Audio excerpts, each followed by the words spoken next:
All right, folks, welcome back. And now we're here. We're still continuing our assessment on traits and reproduction. And we have these cute bunny rabbits. That's right. Let's read the question and then we will make sense of what we're learning about here and the questions that are being asked on this test, because I know it can be very confusing. So we have two rabbits that have different parents. This is very important. Let me just clear out and let me just put the most important parts. Two rabbits, so we have rabbit one, we have rabbit two, right? We have different parents, so we're gonna have to create a model that will display these two rabbits having two different parents. And one rabbit have ears that flop over. Here are the ears that flop over this cute rabbit. And the other rabbit has ears that stand straight up. And here is that cute rabbit. Why do the rabbits have ears with different shapes? So that's what we're trying to figure out. And the first thing that we want to do is build that model really quick and look at which ones to choose from. So we have two different types to choose from. We have different parents, same parents. So these rabbits are from different parents. So we will highlight. We will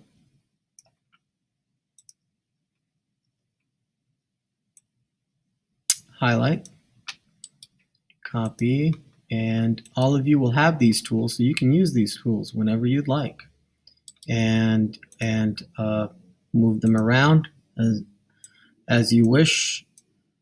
So here we go. We have two.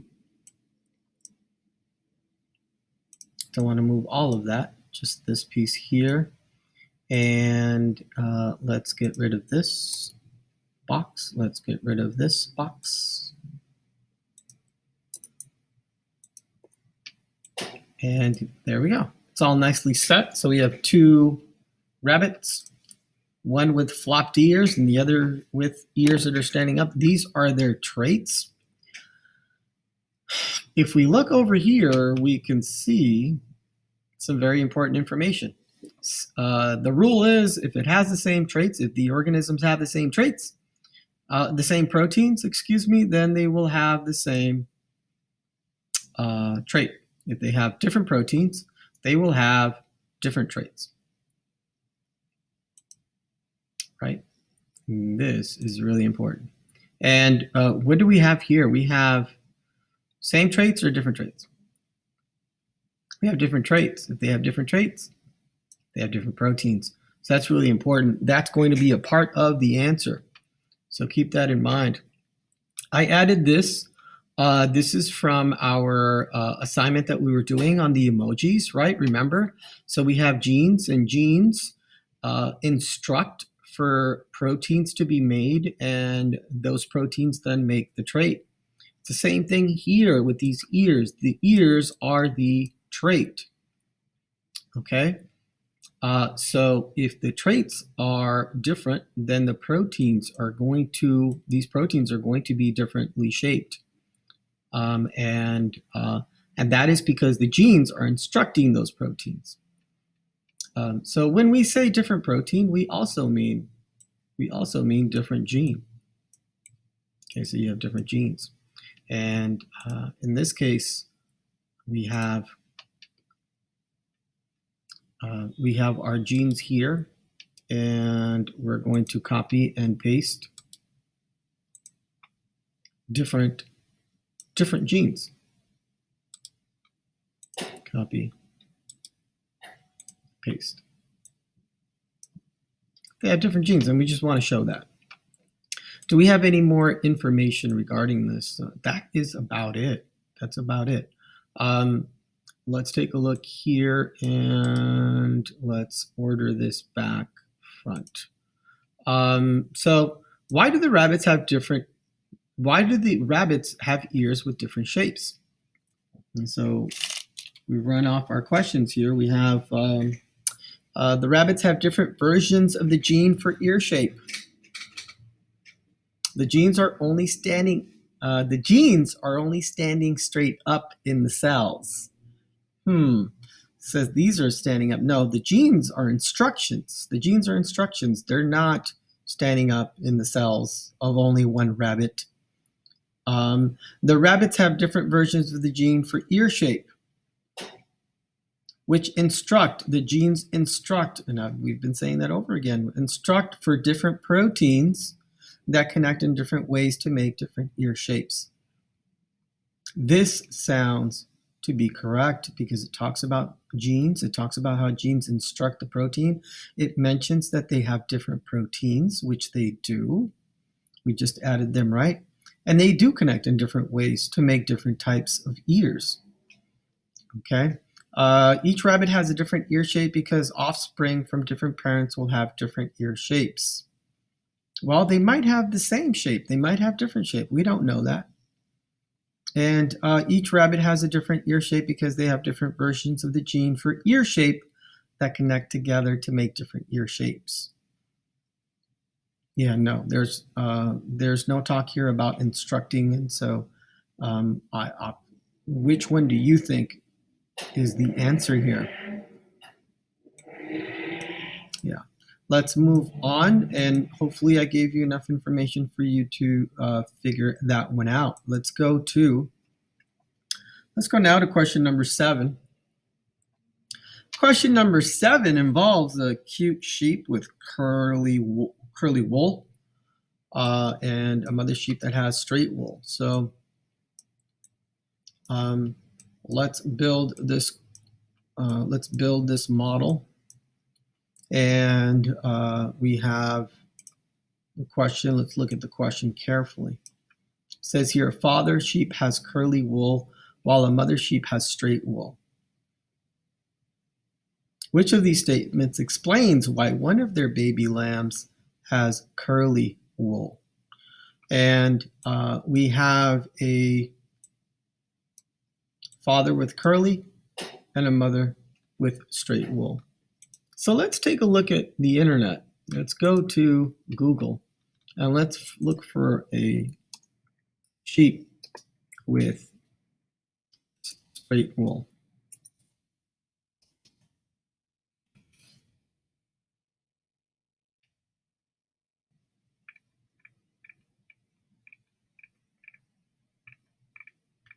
And this looks to be a sheep here with straight wool. You see how it's straight? It's just sort of going straight down. That is probably the best looking one. Here's another one here. Here's another one here. It's not curled. It's just sort of straight down. I like this one here. We're going to go with that one. And this is just the back side of it, but this is sheep with straight wool. And let's look at some sheep with curly wool. You see those curls? Very, very curly hair. I think this is a very good image of curly.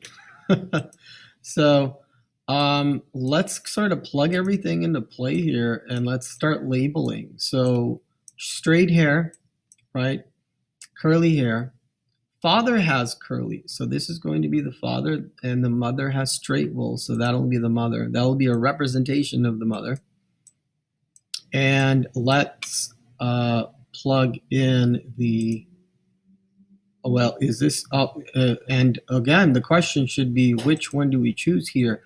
They have, this sheep has a mother and a father, so it would be, we would be building,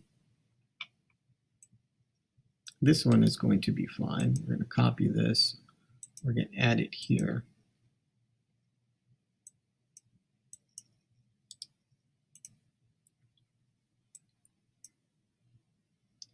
And we're going to take that out. And we're going to plug, well, let's make this a little bit bigger. And we don't need that information. So let's see here. Father has curly hair.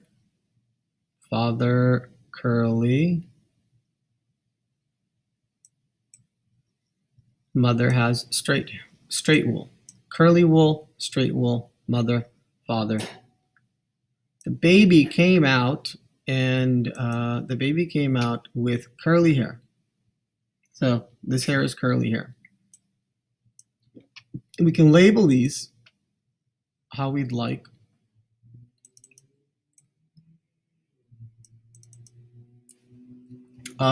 We can say curly, this would be curly wool, so CW. CW would then stand for curly wool, right? And we have the mother will have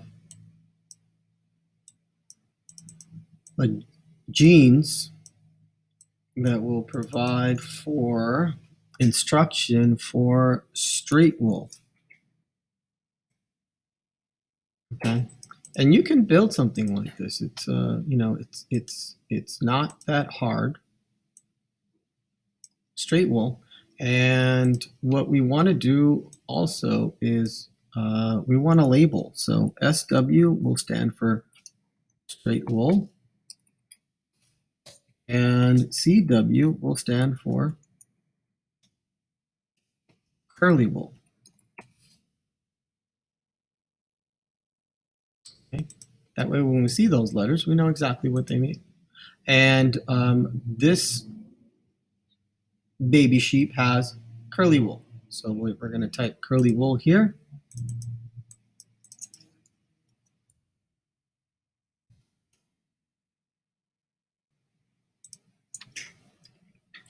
And let's take a look at the question. Let's take a look at this question again. And bring to forward.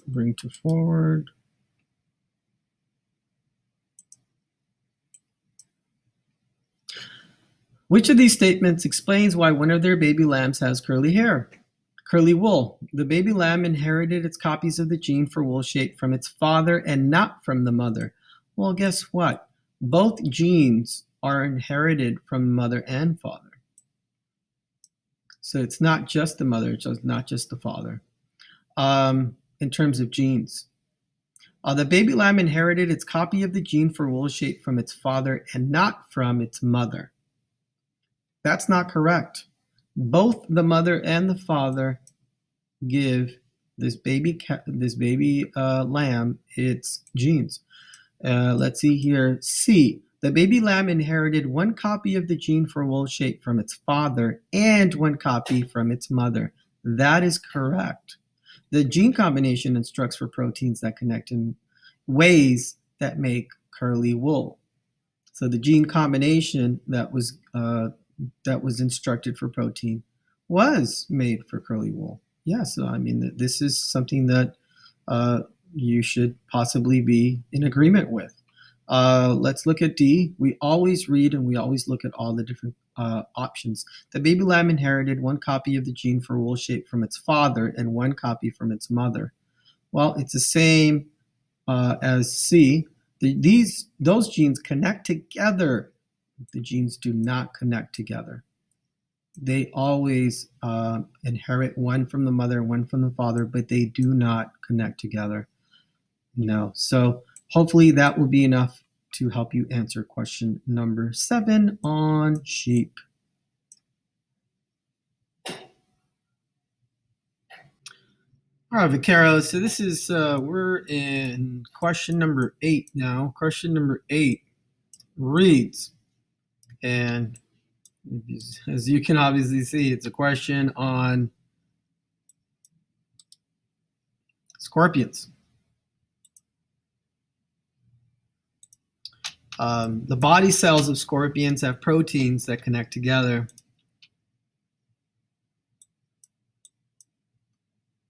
And in one scorpion, the structure of the proteins in the body cells changed, but the amount of that type of protein in the cell stayed the same. So we want to know what happened to the function of that type of protein. When proteins change, the function changes. When proteins change, the function changes. And so we read here, it says the changed protein connects differently, but its function does not change.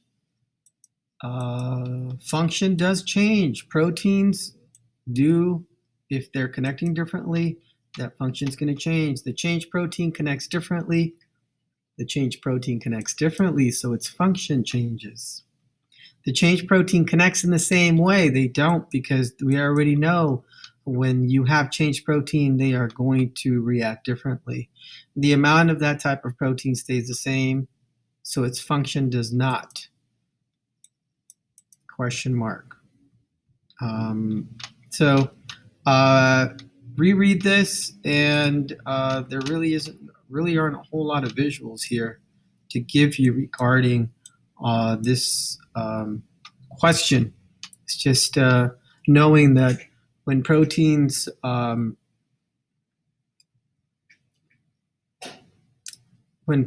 change and do not connect together, the function changes.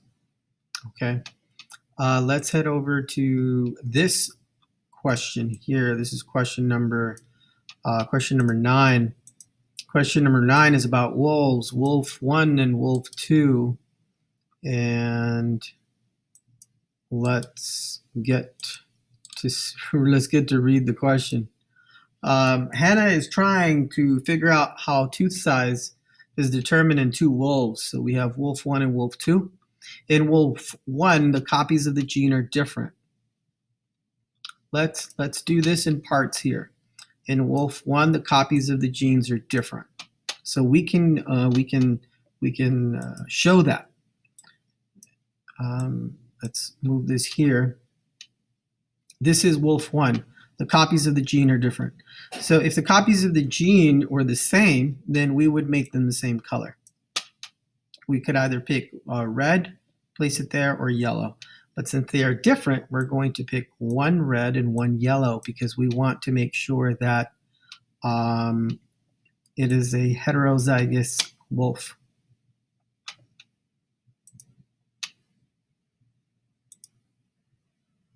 Okay, so let's erase that, and let's make sure that in wolf one, the copies are different. And let's see here. So we're gonna copy this. And you know what? Let's not do that yet. Let's move the wolves, and we don't need the tree for this one. This is wolf 1 and this is wolf 2. And we will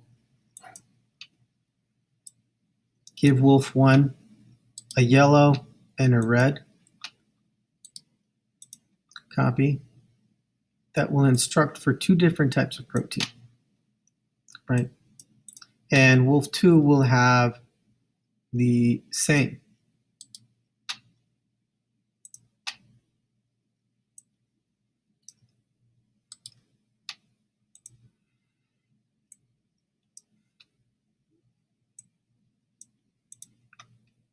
Okay, and yeah, that's what it says. In wolf 2, the copies of the gene are the same as each other. How does this affect how many types of proteins are in each cell? And it reads, wolf 1 has 1 type of protein for the tooth size feature.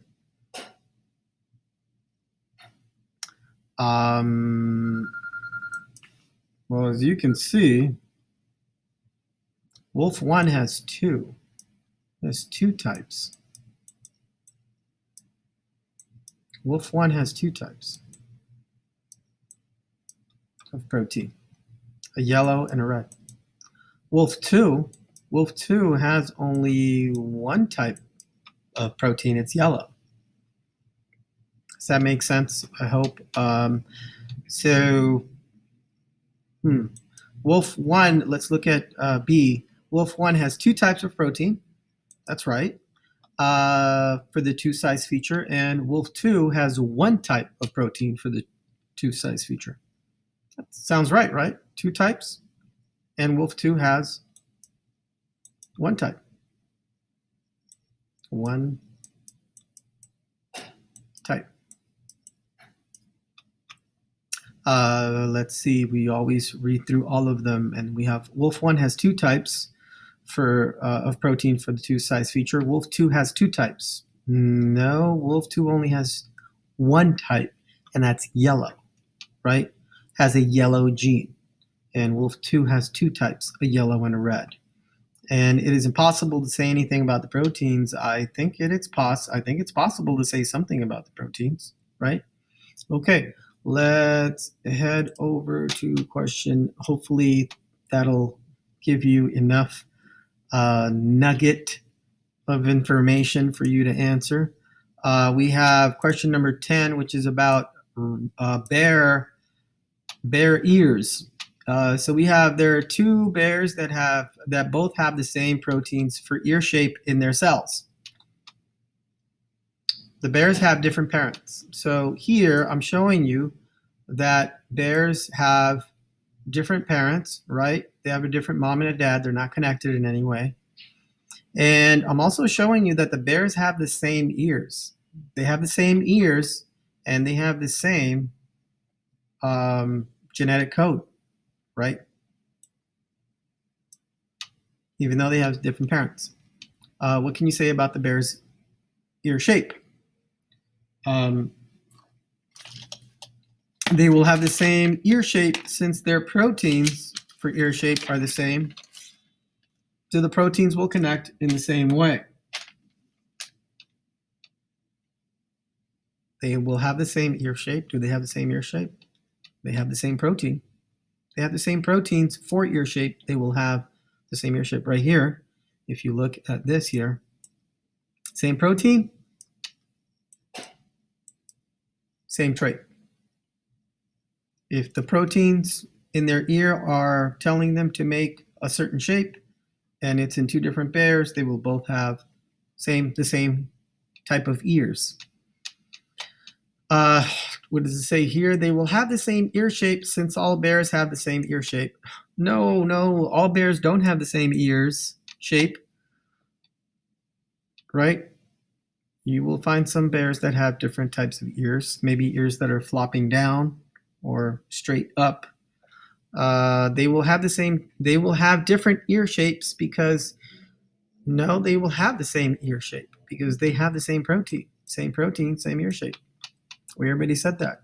They will have different ear shapes since only offspring from the parents have the same ear shape. Absolutely not. So you decide which answer you think is correct there.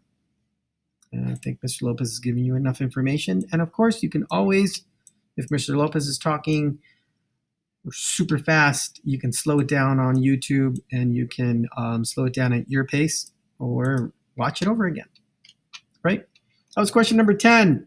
Let's head over to question number 11. Question number 11.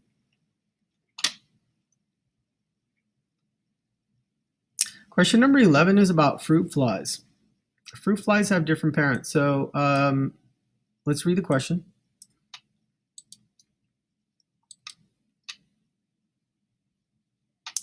And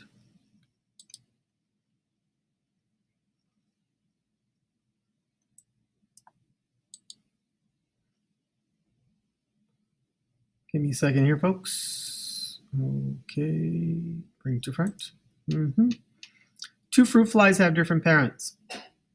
So that's how I have it set up. Do you see the setup here? We have 2 different parents. One fly has orange eyes, so here are the eyes.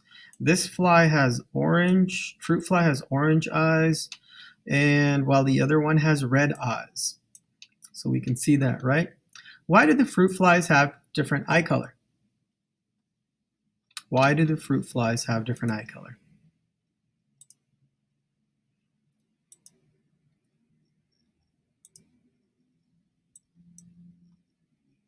So when you have different eye color, that means that these will not be the same, right? If they have different traits, they have different eye colors, then they have different protein. They have different protein, they will have different gene codes. So, this one will have red and paste again. So this one will have red and red, and this one will be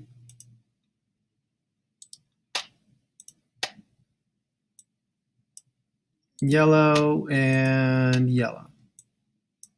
So they have different genes. They have different genes, which make for different proteins, which make for different traits. So let's look here at the question. Each fruit fly has a different eye color because offspring from different parents will have different eye colors. From different parents. We don't know enough information about the parents to say that would be a correct answer. For B, each fruit fly has a different eye color because they have different versions of the gene for eye color that connect together to make different eye colors. The genes do not connect together. So that's a problem with B. That's a problem with that statement. For C, the fruit flies have different versions of the gene for eye color, which instruct. The genes are always the ones that instruct. They're like teachers. They're instructing. They're giving directions for different proteins. The genes instruct for different proteins to connect in different ways to make different eye colors. It makes a lot of sense. The fruit flies have different versions of the gene. This is for D. The fruit flies have different versions of the gene for eye color, and the genes are different colors. The genes aren't different colors. The genes are only in charge of making the instructions for the proteins. So hopefully I've given you enough information about that to work on that question on your own. And let's head over to question number 12.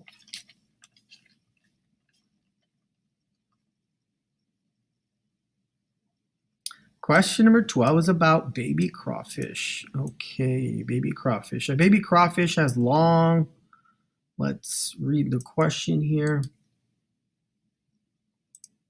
A baby crawfish has a long tail. Its mother has a long tail, while its father has a short tail. Which of these statements explains why the baby has a long tail? So we have a crawfish. Here's its tail. The mother has a long tail. So what we want to do is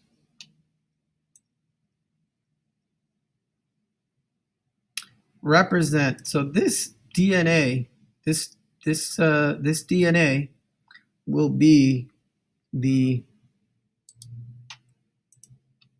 DNA for long tails. And Mr. Lopez will make that true here. Long tail.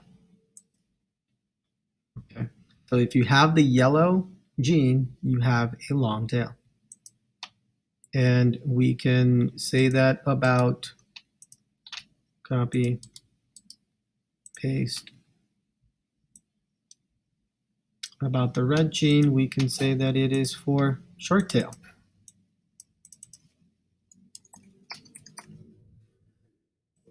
And the crawfish has a long tail. Now what we're going to do is we're going to take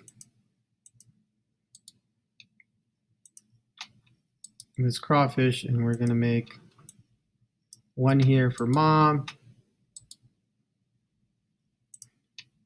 another here for dad. So we have dad and mom. So let's understand the question a little bit better. We have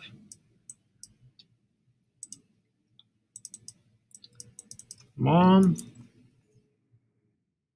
and we have dad, right? You can always create these on your own to make sense out of the question. Its mother has a long tail, mom. So should we give mom a red or a yellow gene? A yellow gene, right? Because mom has a long tail. And the father has a short tail. Father has a short tail. Now I know we're using the same picture, but if you could just imagine, that's what we're doing. Father has a short tail. Which of the following of these statements explains? So now let's look at the question. Explains why the baby has a long tail. And let's try and get this to the front. The baby crawfish inherited one copy of the gene for tail length from its mother and one copy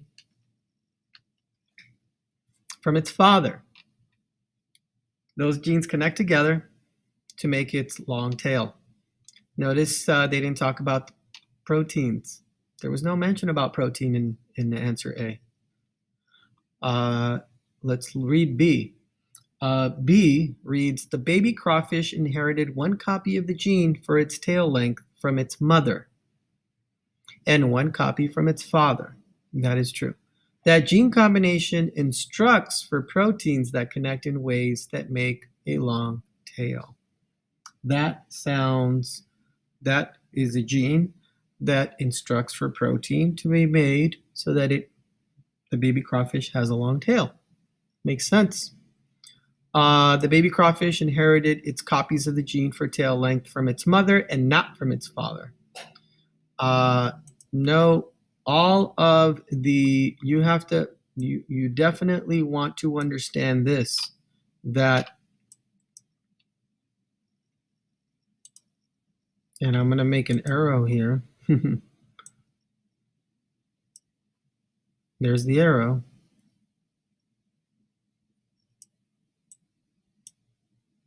Okay. You always have one copy of a gene from your father and one copy of a gene from your mother. Okay, and that's why question C does not sound correct. The baby crawfish inherited its copies of the gene for tail length from its mother and not from its father. Again, you always get one copy from mom, one copy from dad, no matter what. So hopefully I've given you enough there to answer that question. And let's move on to the next one here. We have question number 13, and I think we're going to pause it right here.